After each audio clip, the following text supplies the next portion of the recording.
അതെ, ഒരു സൗണ്ട് കേട്ടായിരുന്നോ? ടിങ് ടിങ്. അതിന്റെ അർത്ഥം പുറത്ത് ആള് വന്നതാ. ഭൂമി വളർന്നാലും ഇവിടെ എണിക്കരുത് കേട്ടോ.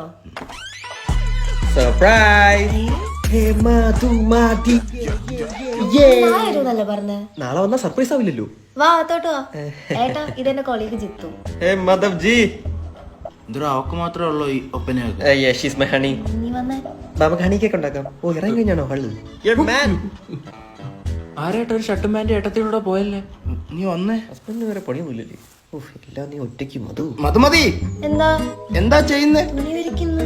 വീട്ടിൽ വന്ന ഗസ്റ്റിനെ പിന്നാമ്പുറത്താണോ നിർത്തുന്നത്? അയ്യോ ഞാനിവിടെ ഭയങ്കര കംഫർട്ടബിളാ. ഇത് മാധവേട്ടൻ അനിയനാ. എടാ, 2 പേർ പാല് കുടിച്ചിട്ടാണോ? ഈ പഞ്ചായത്തിൽ നിന്ന് പാല് വന്നിട്ടില്ല, വന്നെല്ലാം പിരിഞ്ഞു പോയി. എന്താ നീ നമ്മുടെ പശുവിന്റെ പാല് ഇറക്ക്? എനിക്കിപ്പോ പശുവിന്റെ അകടി പിടിക്കാൻ ഒരു മൂടില്ല. ഏ? അല്ല, പാലിറക്കാൻ ഒരു മൂടില്ലെന്ന്. അതൊന്നും വേണ്ട, സാരമില്ലെന്നേ, നമുക്ക് പിരിക്കാം.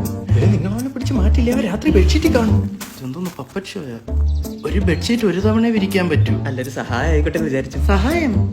അവന് സഹായിക്കാൻ മുട്ടിയിരിക്കുക. മധുപോയി നമ്മുടെ ജിത്തുമോൻ കാശാലക്ക്. ആ. ആ കല്ല് പുറത്തൊന്നുമില്ല, നീ ഒരച്ചോ. ചേട്ടാ, എന്തു ചെയ്യുന്ന? ജിത്തുവിന് ഇതൊക്കെ ഇഷ്ടമാന്നേ ഇല്ലടാ. മോള് പൊക്കോ, ജിത്തുവിനെ ചേട്ടൻ നോക്കോളാം. ആ മതി മതി, നീ കഴിവ്.